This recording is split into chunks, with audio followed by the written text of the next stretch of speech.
नमस्ते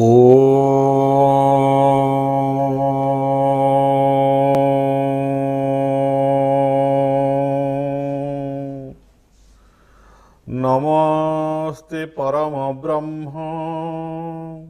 नमस्ते परमात्मने निर्गुणाय नमस्तुभ्यं सद्रूपाय नमो नमः। परम ब्रह्म परमात्मा निर्गुणं प्रकृतेर्परं कारणं कारणानां च श्रीकृष्ण भगवान् स्वयं। ओम श्री गुरु शरणं श्री गुरु कृष्णार्पणमस्तु। सेही परम ब्रह्म परमात्मा भगवान को सर्वत्र समस्त भौतिक जड़ एवं चेतन आदि समस्त पदार्थ रे समस्त वस्तु रे बाह्य रे अभ्यंतर रे व्याप्तं जेन चराचर जे चर रे अचर रे सदा सर्वदा व्याप्त भाव रे विद्यमान अछंती एवं ईश्वर सर्वभूतानां हृदय से तिष्ठति अर्जुन अर्थात सेही ईश्वर रूप रे समस्तंकर हृदयस्थ होइथिवारु एवं से आत्मा रूप रे मोर हृदय रे विराजमान करिथिवारु एवं से आत्मा खाली मोरी हृदय रे नुहे उपस्थित थिबा सत्संग रे समस्त जगज्जननी का अंश समुता माँ और समस्त आध्यात्मिक चेतनशील भक्तवृंद ये समस्तंक मध्य दिव्यात्म भाव रे आत्मन रूप से निजे विद्यमान थिबारु एवं समस्त हृदय रे से ही ईश्वर रूप से समस्त इंद्रिय मान को परिचालन करिथिबारु से समस्त हृदय रे थिबारु तांको सबुठारे बा सबु पदार्थ रे अनुभव करी से ही पाद पद्म रे भक्तिपूत अनंत कोटि प्रणाम ज्ञापन करूछु। एई सत्संग रे उपस्थित थिबा समस्त दिव्यात्मन यही सत्संग रे उपस्थित थिबा समस्त दिव्यात्मन मानक मध्यरे जो आध्यात्मिक चेतना जागृत करिवा पाई एवं विश्व रे से आध्यात्मिक तत्व को प्रसार करिवा पाई एवं से ही आध्यात्मिक चेतना रे समस्त प्राणी मान को उद्बुद्ध करिवा पाई प्रत्येक चेतनशील प्राणी मानकर चेतना को उद्बुद्ध करिवा पाई आंभ मानकर यही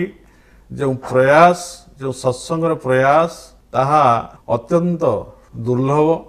कारण जीवन रे आमे अनेक पदार्थ प्राप्त हेउ किंतु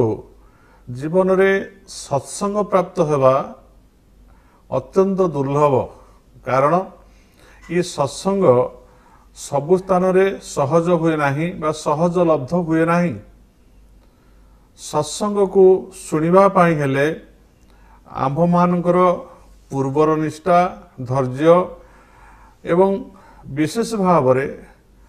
जदि भगवानकर कृपा दृष्टि आम उपर निपतित होई नाही बा आंभे माने भगवानकर कृपा प्राप्त हेई नाहंती ताहले आंभ मानकर भाग्य रे सत्संग श्रवण करिवार जो अभिलाष रहिछि ताहा परिपूर्ण होई परिबो नाही। ए सत्संग ही होउछि मुक्तिर द्वार शतांग प्रसंगा मम बीर्ज संविदो वर्तन्ति हुत्कर्ण रसायन कथा।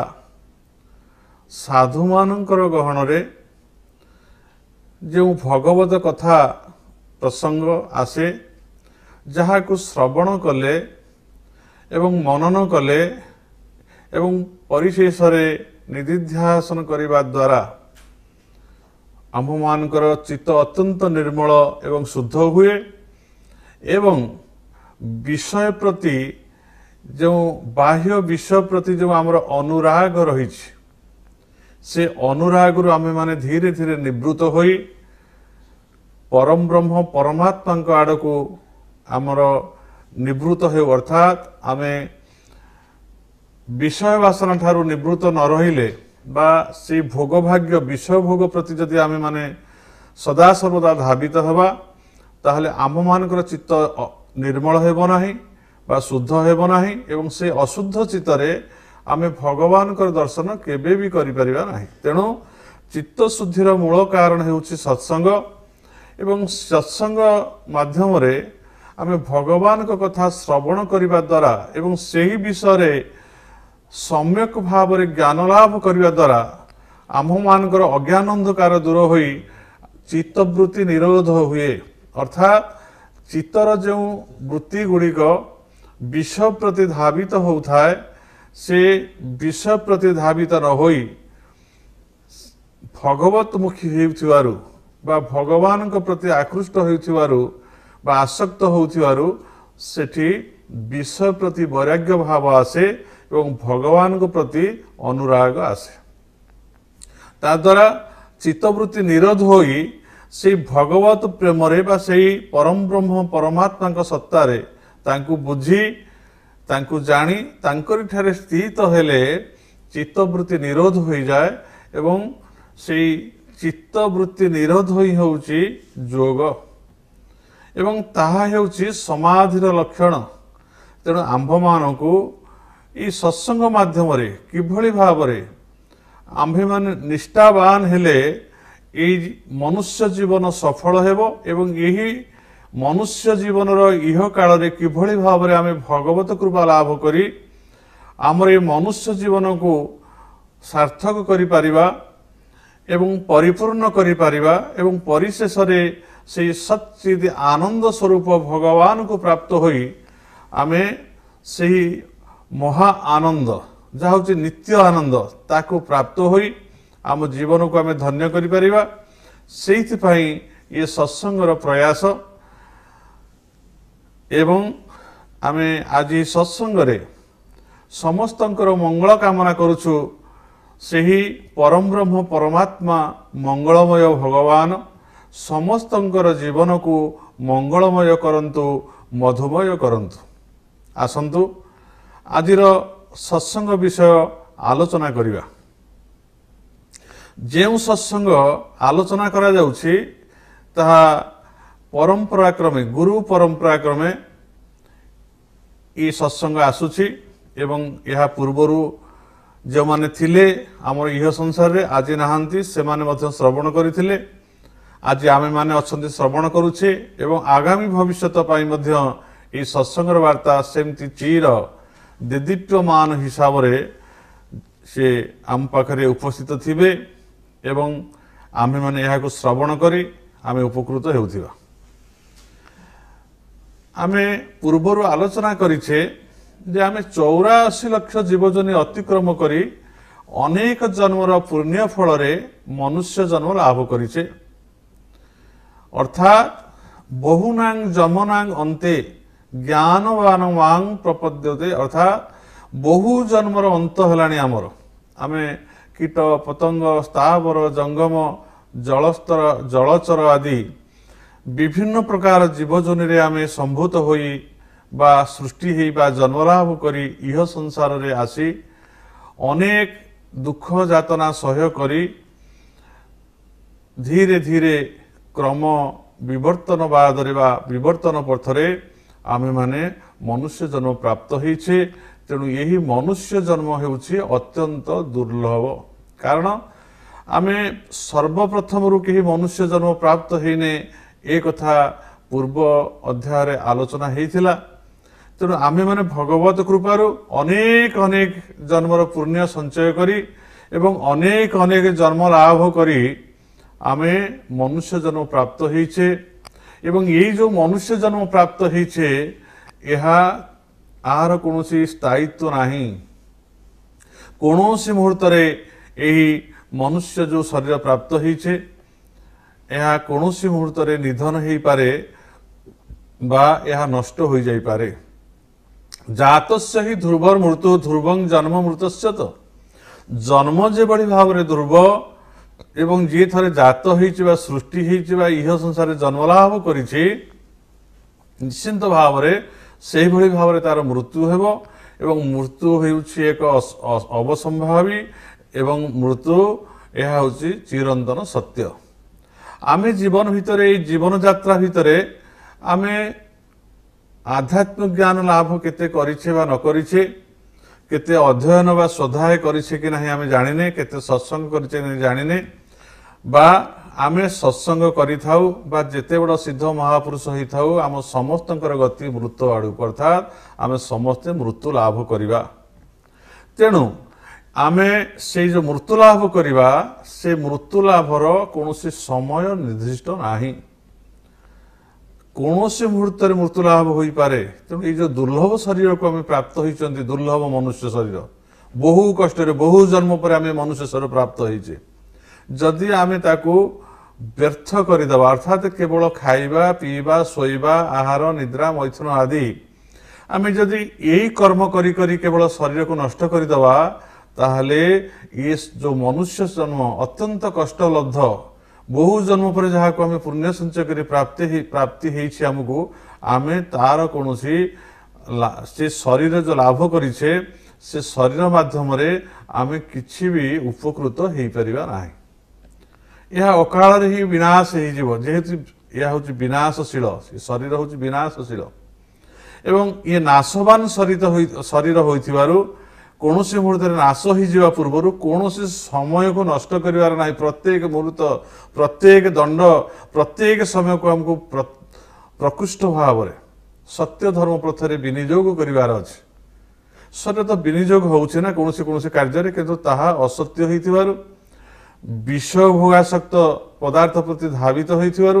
ଏବଂ ପ୍ରାପ୍ତିରେ ସୁଖ ଅପ୍ରାପ୍ତିରେ ଦୁଃଖ ଏଭଳି ଭାବରେ ଏ ଶରୀର ଚର୍ଯ୍ୟା ଇନ୍ଦ୍ରିୟମାନଙ୍କର ଭୋଗ୍ୟ ପଦାର୍ଥ ସଂଗ୍ରହ କରି କରି ସେଇ ଇନ୍ଦ୍ରିୟମାନଙ୍କୁ ଭୋଗ ଦେଇ ଦେଇ ଏବଂ ତାକୁ ଏ ସମସ୍ତ ସମୟକୁ ସେ ନଷ୍ଟ କରି ଚାଲିଛି, କିନ୍ତୁ ତାର ଯେଉଁ ପ୍ରକୃତ ଲକ୍ଷ୍ୟ ଏବଂ ତାର ଯେଉଁ ଉଦ୍ଦେଶ୍ୟକୁ ସେ ବୁଝିପାରୁନାହିଁ, ତାହା କେବଳ ଏଇ ସତ୍ସଙ୍ଗ ମାଧ୍ୟମରେ ସେ ବୁଝିପାରିବ ବା ତାର ପ୍ରାପ୍ତ ହେଇପାରିବ। ସେଥିପାଇଁ କୁହାଯାଇଛି ନରତ୍ୱଂ ଦୁର୍ଲଭ ଲୋକେ ବିଦ୍ୟା ତତ୍ର ସୁଦୁର୍ଲଭ, ଅର୍ଥାତ୍ ନରତ୍ୱଂ ଦୁର୍ଲଭ ଲୋକେ,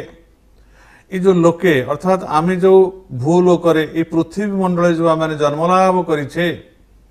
ଭୂଲୋକ ଭୁବଲୋକ ସ୍ୱଲୋକ ମହଲୋକ ଜନଲୋକ ତପଲୋକ ସତ୍ୟଲୋକ ଆଦି ଲୋକଲୋକାନ୍ତର ଅନେକ ଲୋକାନ୍ତର ସହିତ ଅନନ୍ତ କୋଟି ବ୍ରହ୍ମାଣ୍ଡ ଭଗବାନ ସୃଷ୍ଟି କରିଛନ୍ତି।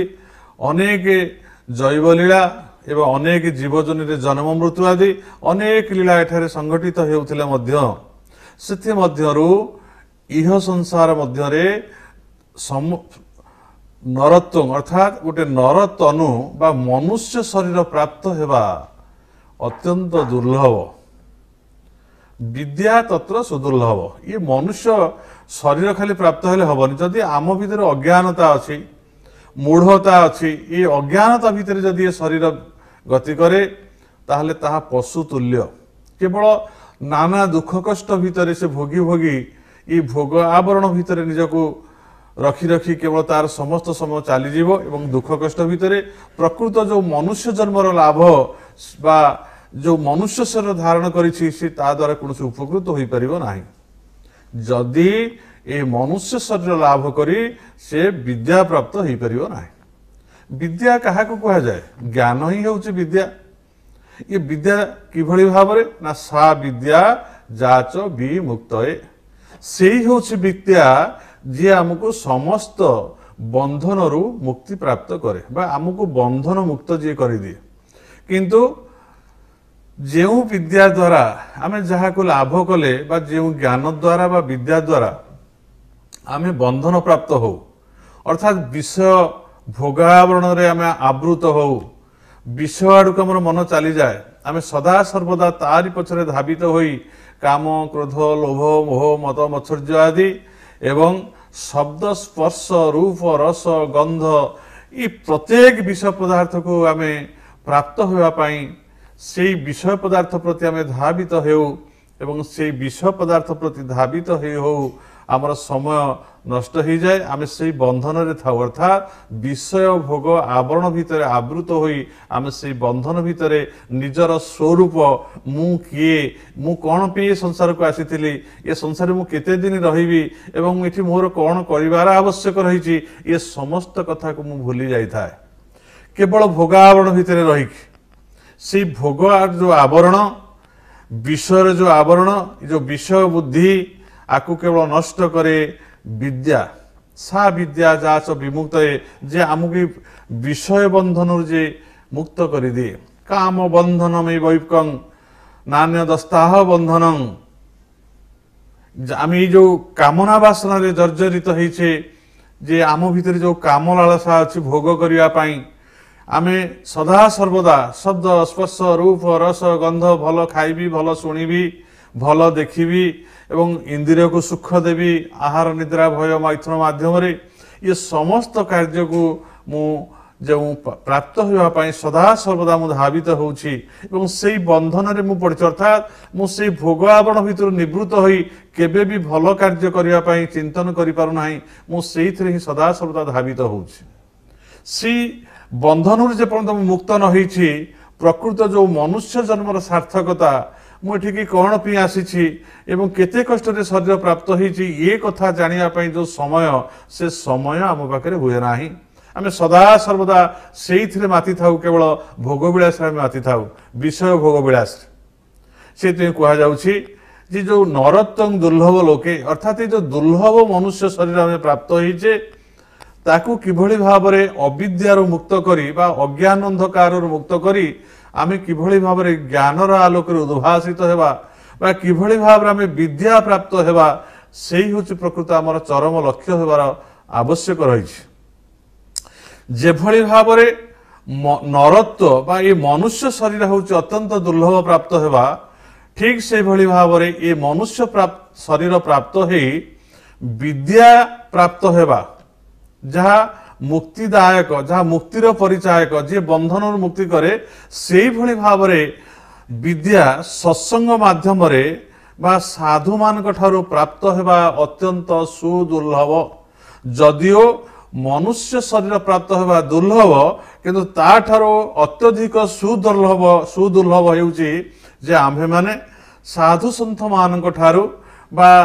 सत व्यक्ति मानक ठारू तांकर संग लाभ करी से विद्या को प्राप्त होगा यह हूँ सबुठारु अत्यंत सुदुर्लभ एक शास्त्र कह जाए कारण सुदुर्लभ एपाई जेभली भाव आम अनेक जीवजनी अतिक्रम करी जलचर स्थलचर कीट पतंग स्थावर जंगम 84 लाख जीवजनी अतिक्रम करी बहुनांग जन्मना अंते बहु जन्मर अंत पर आम दुर्लभ शरीर प्राप्त होती सहजरे प्राप्त होनी बहु जन्म कष्ट पर प्राप्त होती ठीक से भली भाव ये मनुष्य जन्म हो सारा पर बा ये मनुष्य शरीर प्राप्त हो सारा पर आमको सहज भाव आमको साधु संग बा सत्संग प्राप्त हुए ना कारण यह अत्यंत दुर्लभ सबु स्थान सबु समय सत व्यक्ति माने बा जो माने सतर अनुसंधान करुछंती सत पथरे जो माने निजको परिचालित करुछंती सेही भली भाव जने सत साधु हमको प्राप्त हेबा अत्यंत दुर्लभ कारण ये सदा सर्वदा सुलभ नुहंती बा या प्राप्त होई पारंती नाही जीवन काल भितरे आ जदि भी केबे हमको प्राप्त हेई गला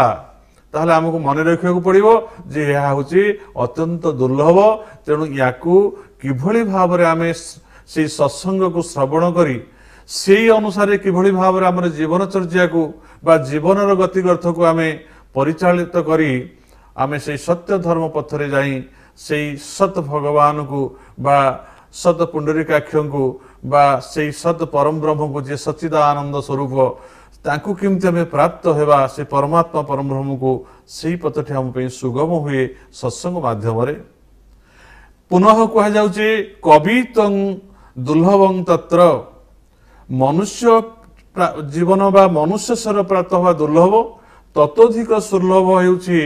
विद्या प्राप्त होगा अविद्या को नाश करबा अर्थात अज्ञानता ही होउछि सबु बंधनर मूल कारण एवं ज्ञान प्राप्त होगा होउछि सबु बंधनर मुक्त होवार कारण एवं परिशेष रे कवितं दुर्लभ तत्र এই কবিত্ব কথাটি কিভাবে ভাবে কুହାଗଲା না ଯାହା ଭିତରେ ଏ କବି ଅର୍ଥ ହେଉଛି ଜ୍ଞାନ। ଯେଉଁମାନେ ଜ୍ଞାନୀ ବ୍ୟକ୍ତିମାନେ ଯେଉଁମାନେ କେବଳ ତାଙ୍କ ଜୀବନ କାଳ ଭିତରେ ଜ୍ଞାନକୁ ଆଶ୍ରୟ କରି ବା ଯେଉଁ ଦିବ୍ୟ ଜ୍ଞାନକୁ ସେ ପ୍ରାପ୍ତ ହୋଇଥାନ୍ତି ସଦାସର୍ବଦା ସାଧନ ମାଧ୍ୟମରେ ଶ୍ରବଣ ମନନ ନିଧିଧ୍ୟାସନ ମାଧ୍ୟମରେ ତାକୁ ଜୀବନଚର୍ଯ୍ୟା ଭିତରେ କହିଲା ବେଳେ କାୟ ମନ ବାକ୍ୟରେ କାୟରେ ମନରେ ବାକ୍ୟରେ ତାକୁ ପ୍ରତିଫଳିତ କରାଉଥାନ୍ତି ଅର୍ଥାତ୍ ତାକୁ ପାଳନ କରାଉଥାନ୍ତି ଏବଂ ପାଳନ କରି ଯିଏ ସେଇ ପଥରେ ଗତି କରୁଥାନ୍ତି ସେ ମଧ୍ୟ ହେଉଛନ୍ତି ଦୁର୍ଲଭ ଏବଂ ଶକ୍ତି ତତ୍ର ସୁଦୁର୍ଲଭ ଏବଂ ତାଙ୍କଠାରୁ ଆହୁରି ସୁଦୁର୍ଲଭ ହେଉଛି ଶକ୍ତି ଅର୍ଥାତ୍ ସେ ବିଦ୍ୱାନ ମାନଙ୍କ ମଧ୍ୟରେ ଯେଉଁମାନେ ସତ୍ୟ ଧର୍ମ ପଥରେ ଗତି କରୁଛନ୍ତି ସଦ ବିଦ୍ୟାକୁ ଲାଭ କରିଛନ୍ତି ସଦ କହିଲେ ବ୍ରହ୍ମ ସଦ କହିଲେ ଆତ୍ମା ଏଇଭଳି ଭାବରେ ଯେଉଁମାନେ ସେ ବ୍ରହ୍ମ ବା ଆତ୍ମାକୁ ବା ସେଇ ବିଷୟକ ଜ୍ଞାନକୁ ଲାଭ କରି ନିଜକୁ ଉଦ୍ଭାସିତ କରିଛନ୍ତି ବା ଅନୁପ୍ରାଣିତ କରିଛନ୍ତି ସେମାନଙ୍କ ମଧ୍ୟରେ ସୁଦୁର୍ଲଭ ହେଉଛି ଶକ୍ତି ଅର୍ଥାତ୍ ଯେଉଁମାନେ ପ୍ରତିଭାବାନ ବ୍ୟକ୍ତିତ୍ୱ। ଜ୍ଞାନ ତ ଖାଲି ଲାଭ କଲେ ହବନି ନା ମୁଁ ଜ୍ଞାନୀ ଲାଭ କରିଛି ବହୁତ ଅନର୍ଗଳ ବକ୍ତୃତା ଦଉଛି ସେ ଜ୍ଞାନରେ କୌଣସି ମୂଲ୍ୟହୀନ ସେ ଜ୍ଞାନ କିନ୍ତୁ ଶକ୍ତି ଅର୍ଥ ଯେଉଁମାନେ ସେ ଜ୍ଞାନକୁ ଶକ୍ତି ଭାବରେ ଦୃଢ଼ ଭାବରେ ଧାରଣ କରି ସେଇ ଜ୍ଞାନ ଶକ୍ତି ବଳରେ ଜ୍ଞାନ ଶକ୍ତି ସମାରୂଢ଼ ଯେଉଁମାନେ ଜ୍ଞାନ ଶକ୍ତି ବଳରେ ନିଜକୁ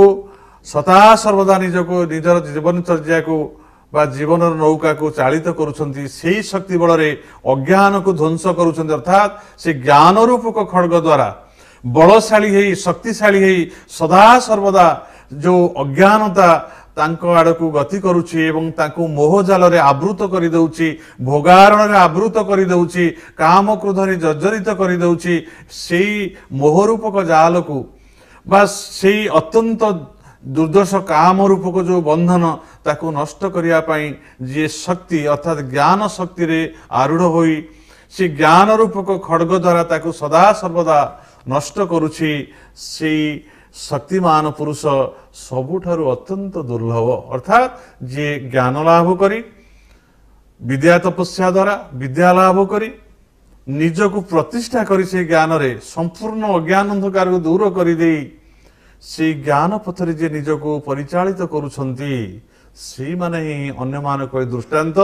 ଏବଂ ସେଇମାନଙ୍କର ଦିଗ୍ଦର୍ଶନରେ ବା ତାଙ୍କ ତତ୍ତ୍ୱାବଧାନରେ ଆମେ ଯଦି ନିଜକୁ ପରିଚାଳିତ କରିବା ନିଶ୍ଚିନ୍ତ ରୂପରେ ଆମେ ସେଇ ମହତ୍ ବ୍ୟକ୍ତିମାନଙ୍କର ଯେଉଁଭଳି ଗତି ହେବ ଆମ୍ଭମାନଙ୍କର ମଧ୍ୟ ଭବିଷ୍ୟତରେ ସେଇଭଳି ଭାବରେ ଗତି ହେବ ଏ କଥାର କୌଣସି ସନ୍ଦେହ କରିବାର ଆବଶ୍ୟକ ନାହିଁ। ଯାହା ଶାସ୍ତ୍ରରେ କୁହାଯାଇଛି ଯେ ଉତ୍ତମ ସଙ୍ଗେ ସଙ୍ଗ ଯାହାର ସେ କରେ ଉତ୍ତମ ବ୍ୟବହାର ହୀନ ସଙ୍ଗତି ହୀନ ଗତି ହସି କହନ୍ତି ଯଦୁପତି ହିରିୟତେ ହି ମତିର୍ତାତ ହୀନି ସହ ସମାଗମାତ ସମିତାଂ ସମତାଂ ଜାତି